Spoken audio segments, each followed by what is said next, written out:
In 1968, amid social unrest, the Vietnam War, and civil rights movement, Richard Nixon was elected president. He appealed to the silent majority, which were a group of Americans who felt overwhelmed by the vast changing liberal culture and protests. The country was divided, racial tensions were high, anti war demonstrations filled the streets, and confidence in the government was super low.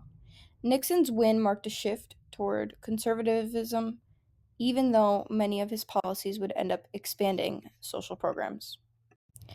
In 1969, Nixon surprised many by introducing the Family Assistance Plan.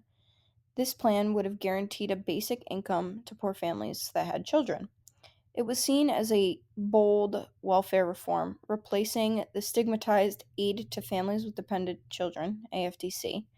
Though the plan failed in Congress due to opposition from both liberals and conservatives, it represented an effort to rethink welfare during a time of economic anxiety and growing poverty, particularly among marginalized communities. Nixon tried to balance support for the working poor while calming conservative fears of welfare dependency. Signing of the Occupational Safety and Health Act of 1970. Signed into law by President Richard Nixon, the Occupational Safety and Health Administration, OSHA, was tasked with developing and enforcing safety standards to ensure the protection and safety of workers throughout the country and across all industries. Inconsistent standards across states and industries ultimately led to the standardization of practices. While attempts at establishing widely accepted standards had failed in the past, highly publicized tragic workplace incidents in the 1960s directly contributed to a renewed commitment to worker safety. The OSHA law makes it clear that the right to a safe workplace is a basic human right. OSHA is committed to protecting workers from toxic chemicals and fatal safety hazards at work, ensuring that vulnerable workers in high risk jobs have access to critical information and education about job hazards, and providing employers with vigorous compliance training to promote best practices that can save lives. OSHA has been credited with saving tens of thousands of lives since its inception. OSHA ensures that workers know they have the right to report injuries, safety issues, and actions taken against them for speaking up, such as being fired, demoted, or disciplined. Complaints can be filed online, by phone, or by letter. In 1972, Nixon supported the creation of Supplemental Security Income, or SSI, which was a federal program that provided monthly payments to the elderly, the blind, and disabled individuals with limited income. This replaced the confusing state based patchwork and helped create a more consistent safety net. With a weak economy and rising inflation, SSI provided relief to vulnerable populations. It was especially important for people with disabilities who had been excluded or underserved by earlier programs. In response to rising unemployment and recession, Nixon signed the Comprehensive Employment and Training Act, or CETA, in 1973. CETA aimed to help unemployed people, especially those from low income backgrounds, get job training and public service work. This was crucial for those communities of color, women, and young people who were often last hired and first fired. Though it had mixed results, the CETA marked a shift in how the government connected welfare with workforce development, and its legacy shaped later programs. So far, we can see the paradoxical era was marked by tension. While Nixon spoke the language of conservatism, many of his policies expanded social protections. Racial, gender, and economic inequalities remained deeply embedded. Civil rights, women's rights, and anti war movements pushed for justice, but backlash from conservative groups created political gridlock. In 1975, the United States experienced economic hardship noticeable by inflation and unemployment, usually titled stagflation. Gerald Ford was the president during that time. He provided the WEEP inflation now, which is also known as the Wayne campaign. So he advised Americans to preserve their resources and cut down their spending habits. Despite being mostly symbolic, it proved his efforts to fight economic stagnation. In addition, Ford experienced several economic challenges during his presidency. For example, high inflation, unemployment, energy crisis, and so on. Due to these reasons, he established the Weep Inflation Now campaign. This initiative was to reduce the energy consumption and cut down spending habit to fight inflation, to end inflation. However, the Weep Inflation Now campaign faced several challenges and criticism for lacking solid policy measures.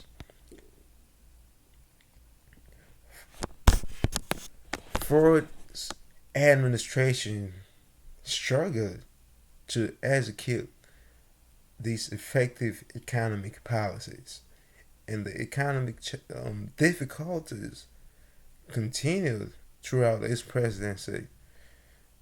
The Wing campaign, despite its good intentions to help the economy, failed to offer better results, and the economy stayed the same.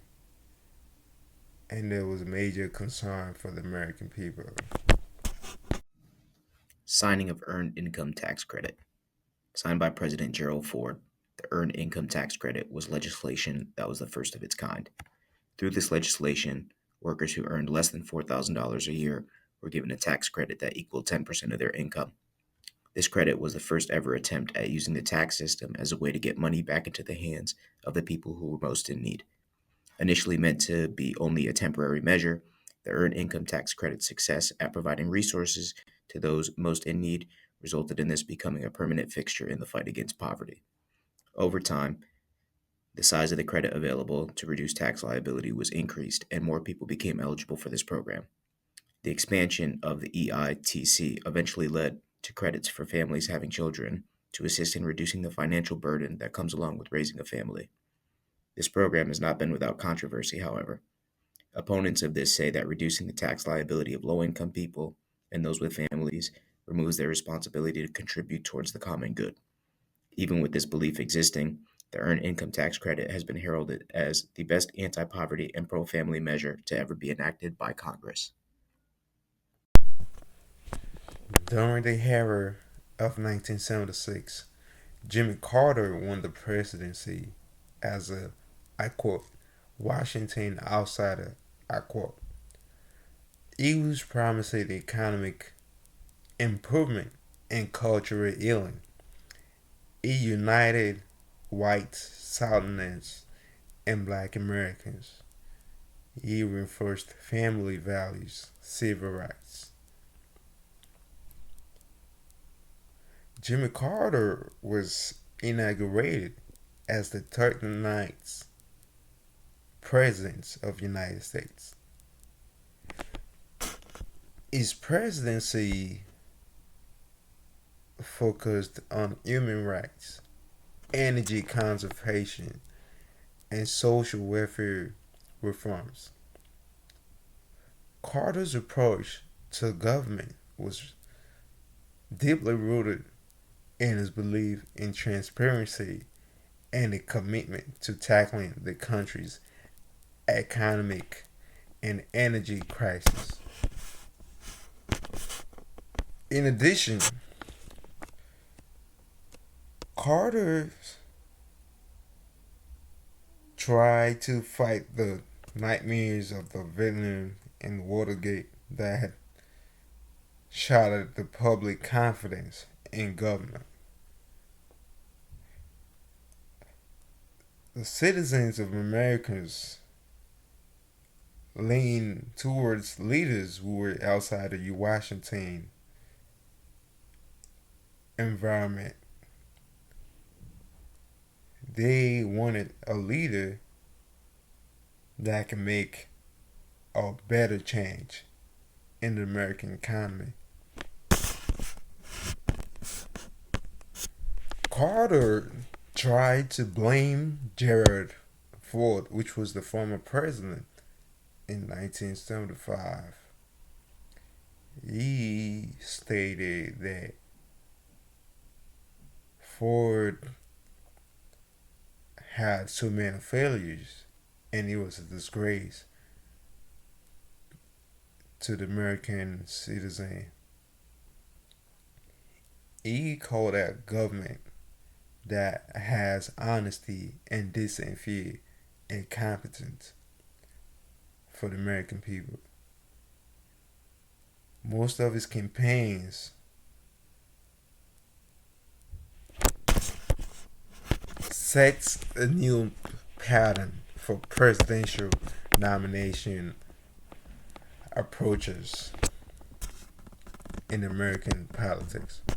Carter's prospects seemed brighter and people were eager to have a president like that during that 1976 era.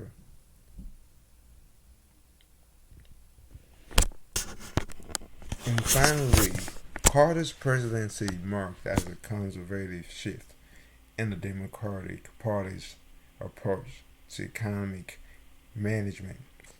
Since the Great Depression, the party has established its reputation as the professional of working and middle class prosperity, firmly obligated to using the federal government resources to manage the economy and address the most difficult inequities of the free market.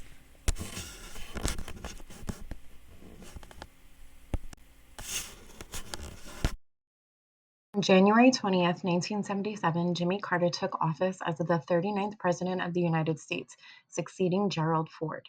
Carter, a former Georgia governor, was seen as an outsider to Washington politics, bringing a fresh approach to the White House.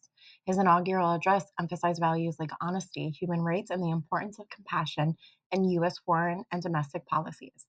Carter's vision for America included addressing the growing economic challenges, promoting energy conservation, and improving the nation's social welfare programs.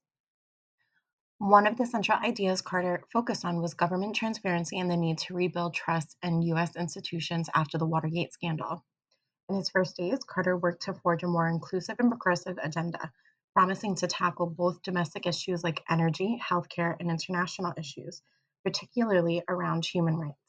This marks the beginning of a presidency that aimed to reshape America's approach to foreign diplomacy, economic issues, and social welfare. On April 18th, 1977, President Carter delivered a speech outlining his national energy plan, aiming to address the ongoing energy crisis in the U.S.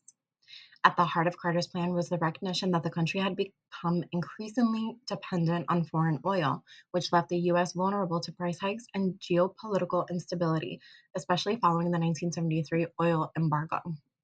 The speech called for a national commitment to energy conservation, focusing on reducing oil consumption, increasing energy efficiency, and developing alternative sources of energy like solar power and nuclear energy. Carter presented energy as a national security issue and outlined strategies to shift towards renewable energy and conservation to reduce reliance on foreign oil. His energy policy included measures like tax incentives for energy saving technologies, improved fuel efficiency standards for vehicles, and promoting the alternative energy industries. Carter's approach was revolutionary at the time as he recognized the need for a shift away from traditional fossil fuels.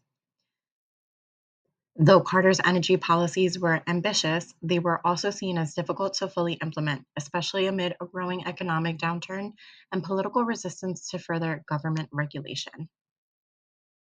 In 1978, Congress introduced the Humphrey-Hawkins Full Employment Act, which reflected President Carter's commitment to improving the U.S. economy and tackling unemployment.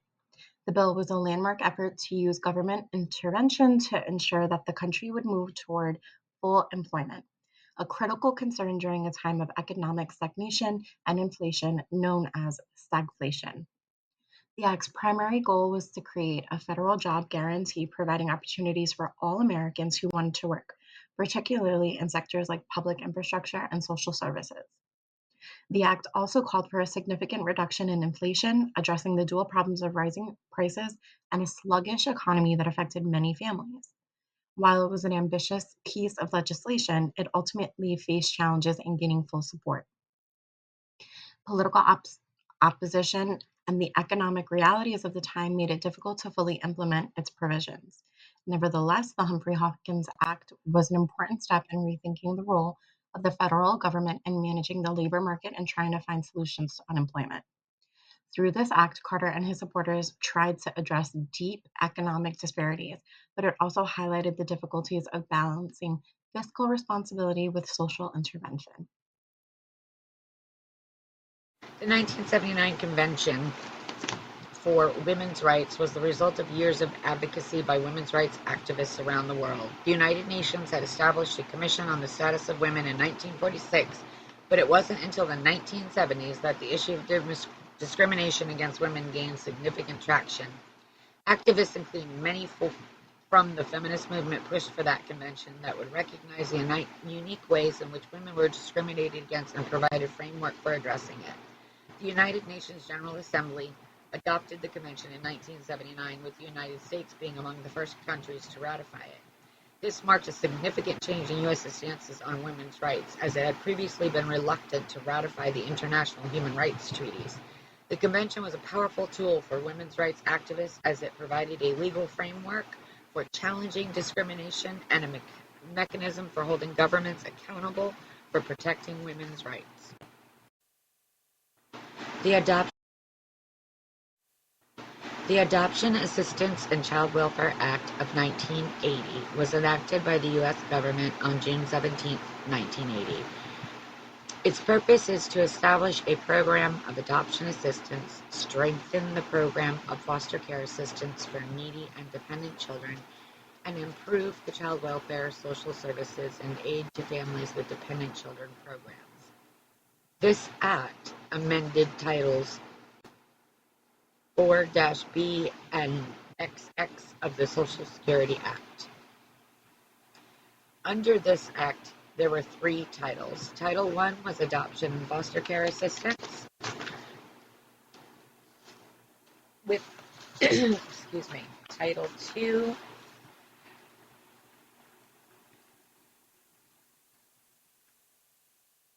Social Services, and Title III is Other Social Security Act.